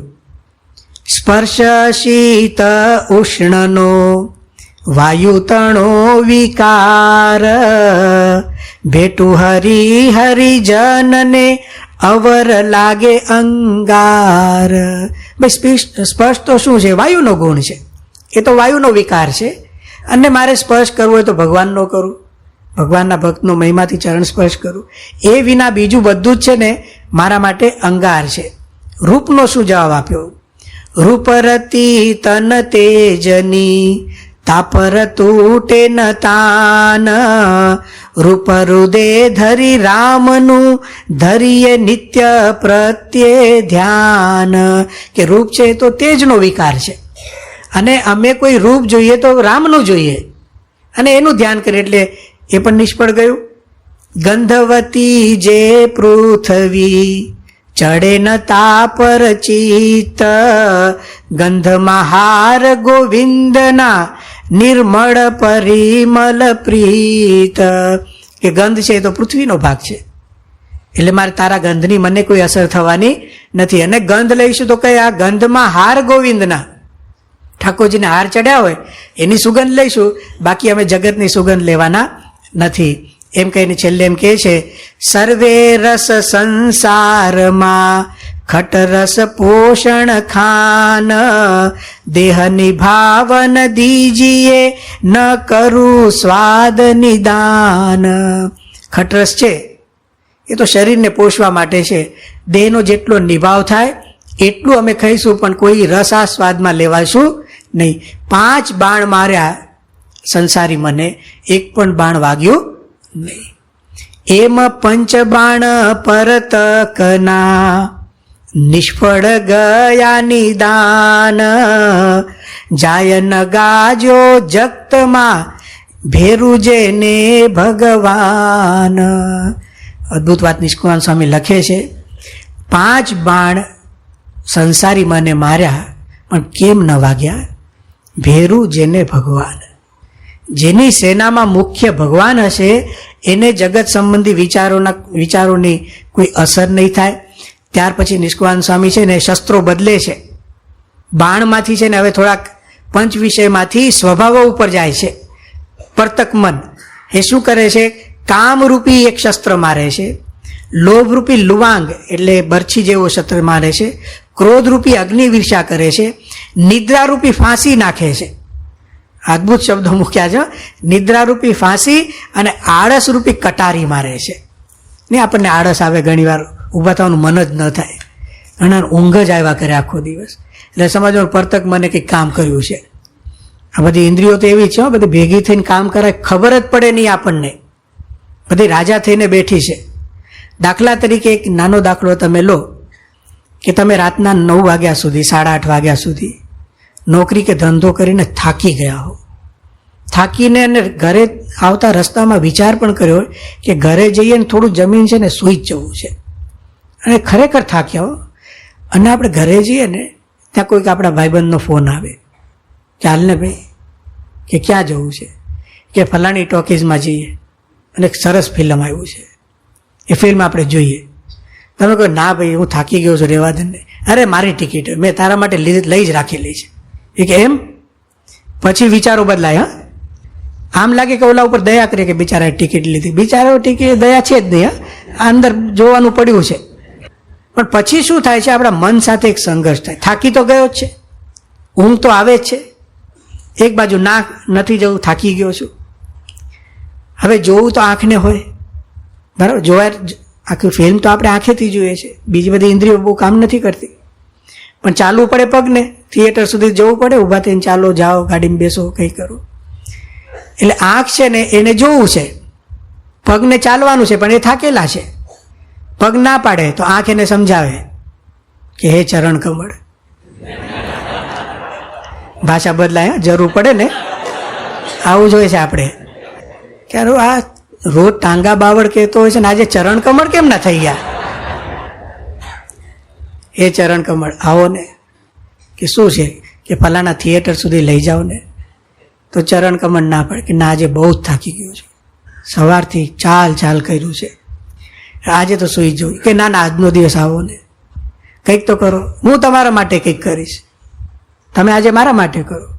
કે તમારે બીજું કંઈ કરવાનું નથી, તમે ખાલી થિયેટરમાં આવો, પછી તમે ટીંગાયા કરજો, હું જોયા કરીશ. તમારે કંઈ કરવાનું નથી, તમે ખાલી આવો બસ. કે ના બહુ થાકી ગયો છું, કે જો હું તમારા માટે ક્યારેક કરીશ, તમે મારા માટે કરો. તો પછી છે ને પગ પૂછે આંખને કે તમે મારા માટે શું કરશો અને ક્યારે કરશો? તો કે કાલે જ કરું, બસ આજે તમે મારા માટે કરો, કાલે જ કરું. આંખ પગને કહે છે. પગ કે કાલે શું કરશો? કે જો તમે મને આજે થિયેટરમાં ફિલ્મ જોવા લઈ જાઓ તો કાલે સવારે 11 વાગ્યા સુધી હું ઊંઘીશ જ નહીં.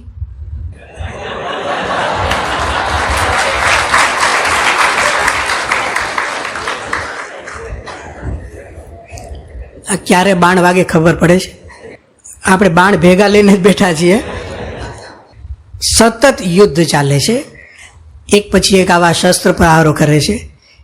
નિજ મન, સત્સંગી મન છે ને, જો આ મનગંજન ગ્રંથની વિશેષતા એ છે કે એમાં સંસાર તરફથી પ્રહારો થાય છે અને સત્સંગથી જવાબ અપાય છે. તમને આવો ગ્રંથ ક્યાંય જોવા નહીં મળે. પછી શું થાય છે, હવે યુદ્ધ નીતિ બદલાય છે. સંસારી મનને લાગ્યું કે આ યુદ્ધથી, વેરથી જે હું અત્યારે કામ કરું છું, તેને ખબર પડી જાય છે સત્સંગી મનને કે મારી ઉપર વાસનાનો પ્રહાર છે. હવે મિત્ર બનીને આવે છે. મિત્ર બનીને જ્યારે આવે ને, એ તો ભલભલાને ગુલાટ ખવડાવી દે. અને આખી ભાષા બદલી નાખી. સંસારી મને નિષ્કાંત સાંઈ શું લખે, જો એકદમ શાંતિથી કોઈ ભાઈબંધ સમજાવતો હોય ને એમ બોલે છે, સ્પર્શામાં કહા પાપ હૈ, જોયામાં કહા જાત, ચિત્ત સાબુત ચાહીએ ક્યાં વણ સે કરે વાત. અડીલેન શું વાંધો છે? સ્પર્શામાં કહા પાપ હૈ. હવે ભગવાને હાથ આપ્યા છે તો અડવા માટે તો આપ્યા છે નહીં. ઘણા કહે છે ત્યાગો મત પણ જાગો નહીં, ઘણા આવું કહે છે. જોયામાં કહા જાત, જોઈ લે ને, શું વાંધો, એમાં શું બગડવાનું છે? અને એટલું સરસ તત્વજ્ઞાન સમજાવે છે ને, ચિત્ત સાબુત ચાહીએ. તારું ચિત્ત સાબુત હોય, વ્યવસ્થિત હોય તો તું જરાય ચિંતા ના કરીશ. એ પણ વિચારી આત્મા હરિ ભજવા હોય હોશ, બીજી વાતે બાધ છે પણ જ્ઞાનમાં કહા દોષ. જ્ઞાનમાં ક્યાં કોઈ દોષ છે? આપણે જ્ઞાનમાં રાચા રહેવાનું. શરીરથી તમારે જે કરવું એ કરો, પણ સમજણ બરાબર રાખો. હવે જેવી ખબર પડી કે આ હવે મિત્રના રૂપમાં શત્રુ આવ્યો, અને તરત જ છે ને નિષ્કાંત સ્વામી તો એકદમ એને મન સાથે કામ લીધું છે અને તરત ચેતી જાય છે. એટલે સત્સંગી મન તરફથી જે જવાબ જાય છે ને, એ તો અત્યારે બોલી ન શકીએ. એમણે લખેલા શબ્દો છે, હું પ્રાસાદિક શબ્દો તમને સંભળાવું છું. કેટલી દાહત ચડી હશે. તમારે શત્રુ મિત્રની જેમ આવે ને તો કેટલી દાહત ચડવી જોઈએ. જેવું એને કહ્યું કે સ્પર્શામાં કહાં પાપ હે, જોયામાં કહાં જાત, અડી લેને, ખાઈ લેને, જોઈ લેને. તરત હવે જવાબ સાંભળજો, નિજમનનો જવાબ. રે રે બેસી રાંડના બેખબર શું બોલ્યા, શાસ્ત્ર વિરોધી શું લવે, તું મૂર્ખ વણતોલ. આ જોયું, આ કરવાનું છે આપણે. જ્યારે જગતના વિચાર આવે ને, આવું બોલવાની જરૂર નથી, એ આપણને સમજાવે છે. નિષ્કુળાનંદ સ્વામી છે ને આક્રોશ વ્યક્ત કરે ને તો ખબર પડે કે શું કરવાનું હોય છે. આપણે એટલો આક્રોશ જ નથી કરી શકતા. યોગીમાં જે યોગી ગીતામાં લખ્યું કે મનને કેવું તારા ભૂક્કા બોલાવી દઈશ, રોજ કહેવાનું છે. આપણે કે ભાઈ મારે મનને કહેવાનું, બિચારું બહુ સારું છે, બહુ સારું નથી, એટલે આવો જવાબ આપે છે. આ રીતે આપણને આપે છે. પછી શું થયું, થોડોક સમય 5 મિનિટ વધારે લઉં છું. યુદ્ધ જામ્યું ને પછી પેલાને ખબર પડી કે હવે આ સહેલાઈથી આપણે મિત્ર તરીકે ગયા, પણ આને ખબર પડી ગઈ, એટલે બંને સામસામા પાછા આવી જાય છે. એમાં ખાલી છે ને નિષ્કુળાનંદ સ્વામીના કવિત્વનો પરિચય હું તમને કરાવવા માગું છું કે જ્યારે કોઈ યુદ્ધ થતું હોય તો યુદ્ધનું વાતાવરણ તમે નાટકની અંદર જુઓ તો સંગીતમાં વાગતું હોય, પેલા બોલતા હોય, આજુબાજુ આખું નગારા વાગતા હોય, બધું કેટલું બધું હોય ત્યારે એક નાટકમાં આવે. પણ કોઈ ગ્રંથ લખે ને તો એની પાસે પડદો ન હોય, સંગીત ન, બધું શબ્દોથી કામ કરવાનું હોય. હવે તમે જુઓ યુદ્ધનું વાતાવરણ નિષ્કુળાનંદ સ્વામી શબ્દોથી ઊભું કરે છે. આ બંને જણા સંસારી મન અને સત્સંગી મન બાજે છે. બેઉ જોધ બરાબરી રૂપિયા રણમાં પાવ, લડે ભડે કોઈ લડથડે દોનું ખેલે દાવ. અને હવે કહે છે વડચડ વેડ વખાણીએ ખડભડ હુવો જે ખેદ, દડવડ આયે દો જણા અડવડ હુવો ઉમેદ. ટણનણ ટંકાર વહવા ચણનણ ચાલે બાણ, તણનણ ત્રાસા ત્રણ સે ને ધણનણ બજે ઘંટાણ. હણનણ હય ઘણું હાલવે બણનણ બોલે બાણ, ગણનણ ગાજે ગાડિયું ને ભણનણ પડે ભંગાણ. ગરરર ગોળા નાડના ને તરરર બોલે તુર, અરરર કરે અધમુઆ ને ભરરર ભાગે ભૂર. કોઈ ચારણ કે ગઢવીને આપો ને આ શ્લોકો તે તો એટલો રાજી થઈ જાય ને કે આ યુદ્ધનું આવું વર્ણનનું ટણન ટંકાર હવા ને ચણન ચાલે બનો ચૂક આમ બોલે હો બધા. એને તો મજા પડી જાય. એ તકે આ નિષ્કુળાનંદ સ્વામી ક્યાં છે ભાઈ, ધામમાં ગયા અત્યારે નથી, તું ચોપડી વાંચે નહીં. આ કવિત્વ શક્તિ. ફરરર ને જાફર હરે ઘરરર નગારા ઘૂર, થરરર કંપે કાયરા ડરરર ભાગે ધૂર. ધણનણ ધ્રુજે ધરતી ને ઝણનણ હુવા ઝણકાર, ઠણનણ ઠમકારયા ને રડનણ હુવા રણકાર. હડડડ આયો હાકલી અને ફડડડ ભાગી ફોજ, કડડડ પાડ્યો કારમો મડડડ માર્યો મોજ. મરી જાય છે. મરી જાય એટલે પરતક મન છે ને હારી જાય છે અને પાછો પાડી દે છે. સત્સંગી મન જગત સંબંધી આવેલા વિચારોને પાછો પાડી દે છે. એનું વર્ણન નિષ્કુળાનંદ સ્વામી 3 કડીઓમાં લખ્યું. પડતો મન પોકારિયો, પોકારે છે. હવે નિજ મન સુણીએ નાથ, નાથ થઈ ગયા હવે નિજમન. હે નાથ, હે નિજમન, હવે મારી વાત સાંભળો. જો જેમાં મારો જીવથી આવ્યો હું શરણ અનાથ. બેસાડી દીધું. હવે હું તમારા શરણે આવ્યો. કાંઈક કરુણા કીજીએ દીજીએ જીવિત દાન, અનાથ ઉપર એવડી ન ઘટે નાથ નિદાન. ઇન્દ્રિય સહિત હું આશરે કરીશ રાજનું કાજ, દાસનો દાસ દાસ દાસનો દાસ હું તું તાત મુજ શિર તાજ. શું કહે છે અહીંયા? હું ઇન્દ્રિય સહિત, 10 ઇન્દ્રિયો 11મું મન કહે છે ને, 10 ઇન્દ્રિયો મનના હાથમાં છે. તો હવે પરતક મન શું કહે છે? હું બધી જ ઇન્દ્રિયો સહિત કરીશ રાજનું કામ. તમે જે ચીંધો ને એ હું કરીશ. દાસ દાસના દાસનો. 3 દાસ લાગી ગયા. જે બાપના બાપ થઈને ફરતા હતા એ દાસના એ દાસ થયા વિચારથી, સત્સંગના વિચારથી.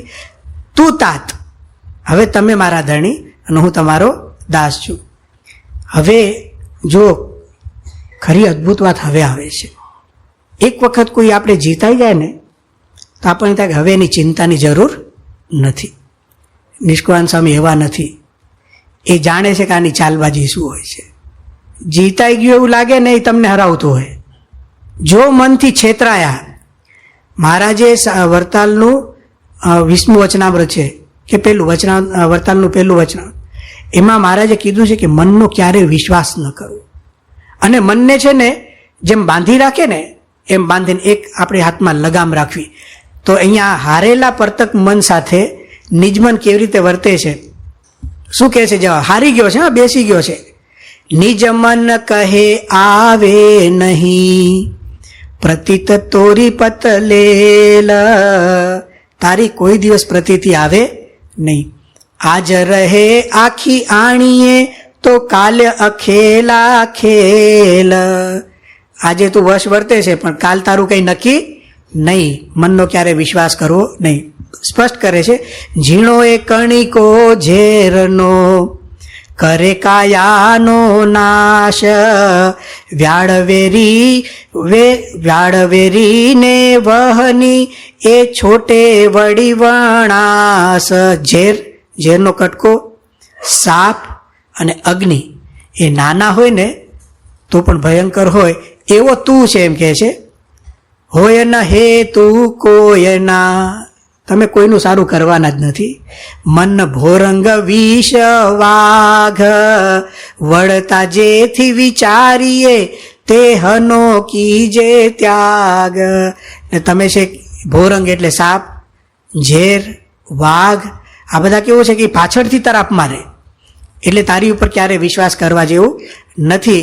એમ કહીને કહે છે કે તારે રહેવું તો રે, પણ હું તને સતત બંધનમાં રાખીશ અને તારી ઉપર એક લગામ રહેશે, એટલે પાંજરામાં રાખીશ. એવી કડીમાં લખ્યું છે. છૂટા દોર નહીં, એમ કરીને સરસ એમને ફરીથી ત્યાં કવિત્વ શક્તિ બતાવી છે. હવે ચોખ્ખી વાત કરે છે, સ્પષ્ટ કહી દે છે, મનવાતું તો મશ્કરો. સંસારી મનને સત્સંગી મન કહે છે. મનવાતું તો મશ્કરો, તુજ કપટ ન કળે કોય. હેતુ થઈ તું હેત કરે, પણ કાંઈક કપટ તો હોય. હવે જો, જ્ઞાની થઈ તું જ્ઞાન કરે, ધ્યાની થઈ ધરે ધ્યાન. ત્યાગી થઈ તું ત્યાગ કરે, તું રજડાવે છે રાન. હવે કોઈ ધ્યાન કરતો હોય અને સંસારી મન છે એ ખબર પડે? કોઈ જ્ઞાન કરતો હોય અને સંસારી મન છે ખબર પડે? ત્યાગ કરીને વનમાં ગયો હોય પણ એ સંસારી મન હોઈ શકે? જોયું કેટલું જાણે છે. હવે એમ કહે છે, કંગાલ થઈ તું કર ગરે, ઘાલી મુખમાં ઘાસ. આ જૂની રીત છે કે મોઢામાં તરણું લઈને દાસ ભાવ લે. પણ કહે છે, પડ્યો રહે મર પિંજરે, પણ મેલું ન મોકળી રાસ. તું રે પણ પિંજરામાં રાખીશ, તને છૂટી રાસ નહીં આપું, એમ કહે છે. અને પછી નિજ મનનો વિજય થાય છે. નિષ્કુળાનંદ સ્વામી એનો ઉત્સવ કરે છે અહીંયા. જીત્યો નિજ મન ફોજને, રાખ્યો મન એ હરીત. નિર્ભય નોબત ગડગડી, થઈ જગતમાં તેની જીત. અને સત્સંગી મન છે એનો એકદમ વિજય થાય છે, જય જયકાર થાય છે, બધા ખુશ થઈ જાય છે. અને બધા જે નગરજનો છે ને એ પૂછે છે, મોટા મહાજન મળી કરી. પેલા નિજમનને પૂછે છે, પૂછે કરી અતિ પ્રેમ, જીત્યો નિજ મન જંગમાં, મહાબળી મન કેમ. આ તમે કેવી રીતે જીતીને આવ્યા? કે સંસારી મનને બેસાડી દીધું, અમે બધા તો એની પાસે હારતા હતા, તમે કેમ જીત્યા? જવાબમાં અદ્ભુત વાત કરે છે નિજમન. કહે છે, નિજ મન કહે અચરજ નહીં, ભેરું જેને ભગવાન, રાઈનો સો મેરુ કરે અને મેરુનો સો રાઈ સમાન. જેની પાસે ભગવાન એમાં નવાઈ શું છે? એટલે મેં કાંઈ કર્યું, મેં તમને પહેલા કહ્યું ને આવી વાતો તમને ક્યાંય નહીં મળે. હા, ભેરું જેને ભગવાન. હવે શું કહે છે? જો બીજી કડી, સત્સંગના પ્રતાપ શું, સરે જો સઘળા કાજ, અવર બીજે ઉપાય શું, રહે ન કદીએ લાજ. સત્સંગનો પ્રતાપ હોય તો ગમે તેને આપણે હરાવી શકીએ છીએ, એ વાત કરી. ત્રીજી એક વાત કરે છે, સંત સદગુરુ સહાયથી હરિકૃપા પણ હોય, પંગુ ઉલ્લંઘે પર્વતે કહે ન આશ્ચર્ય કોય. ત્રણ વસ્તુ આવી, ભગવાન, સત્સંગ અને ગુરુ. ત્રણ વસ્તુ નિજમન ગામના લોકોને કહે છે, આ ત્રણના પ્રતાપથી હું જીત્યો છું. એટલે છેલ્લે નિષ્કુળાનંદ સ્વામી બે કડીમાં લખે છે એવું. હવે એ પોતે કહે છે, આખી ગાથા પૂરી થઈ. કોટી ઉપાય જો કરતા, જીત્યો મન નવ જાય, જીતે તે જન જગતમાં, જે હને સદગુરુ સહાય. મનને કોઈ રીતે જીતી નહીં શકાય, પણ જેને સદગુરુની સહાય છે એ વ્યક્તિ આ મનને જીતી શકશે. એમ કરીને છેલ્લે ગુરુ ઉપર લાગ્યા અને પછી ગ્રંથનો અંત કરતા એમને ત્રણ કડી લખી. પ્રભુતણા પ્રતાપથી મનનું કાઢ્યું મૂળ, સહજાનંદની સહાયથી નિજે કર્યો નિષ્કુળ. મેં મનનું મૂળ કાઢ્યું અને મહારાજ પ્રગટ ભગવાનની સહાયથી હું નિષ્કુળ હવે થયો. એમ કહીને કહે છે, મન નિજ મનના રૂપને ઓળખાવા આ છે છંદ, હરિજનને હિત એહ છે એમ કહે નિષ્કુળાનંદ.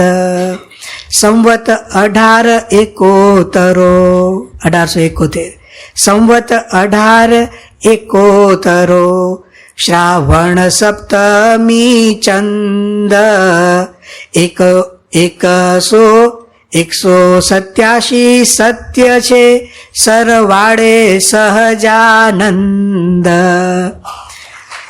આ બહુ અદભુત વાત લખી એમણે. સંવત 1871 તમે લખો ને તો 1871 એમ કરીને શું લખે છે? 187 મેં કડી લખી, 178 સરવાળે સહજાનંદ, એક ભગવાન છે. આ બધા કવિઓ છે ને, બહુ અદભુત કામ હોય છે એ લોકોનું. નિષ્કુળાનંદ સ્વામી આમાં કવિ પણ છે, મનગંજનમાં ભક્ત પણ છે, તત્વજ્ઞાની પણ છે, મનોવિજ્ઞાની પણ છે. આજે આપણે આ ગ્રંથનું આખું નિરૂપણ સાંભળ્યું, એમાંથી આપણે સમજવાની વાત એટલું છે કે આપણે મનને વશ કરી શકીએ છીએ. પહેલી વાત, વશ કર્યા પછી આપણે એને શુદ્ધ કરી શકીએ છીએ, વિચારો જગતના કાઢીને. શુદ્ધ કર્યા પછી આપણે એને પવિત્ર કરી શકીએ છીએ. એ પવિત્ર કરવા માટે આપણે મહારાજ સહજાનંદ સ્વામી, સત્સંગ આપણે જે કરીએ છીએ, અને એ બંને માટે ગુરુ, એની આવશ્યકતા છે. આપણે ભાગ્યશાળી છે કે આપણને મહાન સ્વામી જેવા ગુરુ મળ્યા છે, સત્સંગમાં છીએ અને મહારાજના આશ્રિત છીએ. એટલે આપણે મનને વશ કરી જ શકીએ એટલું આ ગ્રંથમાંથી આપણે સમજીએ. બીજી એક વાત વાંચન વિવેકની કરવી છે કે ઘણીવાર આપણે સારા વિચારો માટે પુસ્તકો શોધતા હોઈએ છીએ. ઘણીવાર ઘણાને થાય કે મારે બુદ્ધિશાળી થવું છે, હોય છે ઘણા એવા કે મારે મારી બુદ્ધિને પરિપક્વ કરવી છે. એટલે જાય બિચારો લાઇબ્રેરીમાં અને સીધું જ પૂછે કે આઈન્સ્ટાઈનના પુસ્તકો ક્યાં છે, ફલાણા તત્વજ્ઞાની નાખ્યા. એટલે ભાઈ રહેવા દે, કંઈ જ નહીં સમજાય એમાં. ખરેખર બુદ્ધિશાળી થવું છે, તમે નિષ્કુળાનંદ કાવ્ય વાંચજો. તમે શાંતિથી આખો ગ્રંથ પૂરો કરશો ને, તો જેવો ગ્રંથ પૂરો થશે શાંતિથી, મહિમાથી, સાચી રીતે, તો તમે તત્વજ્ઞાની થઈને ઊભા રહેશો. અને પછી તમને લાગશે નહીં કે તમે તત્વજ્ઞાની છો, એનો ભાર પણ નહીં જણાય. તો ખરેખર આ પુસ્તકો છે ને, એ વાંચવા જેવા છે. એ સંપ્રદાયની પુષ્ટિ કરશે, આપણા વિચારોને સમૃદ્ધ અને સાચા બનાવશે. મહારાજને જે રીતે સાધના કરાવવી છે ને એ રીતે સાધના કરાવશે એવા આ અદ્ભુત ગ્રંથ છે. મહારાજ સ્વામીના ચરણોમાં પ્રાર્થના કરીએ કે મનગંજનની અંદર જે વાતો નિષ્કુળાનંદ સ્વામીએ લખી, જે રીતે લખી એ રીતે આપણે સૌ આપણા મનનો વિચાર કરીને આપણા ગુરુહરિ મહંત સ્વામી મહારાજને રાજી કરી શકીએ, એ જેમના ચરણોમાં પ્રાર્થના.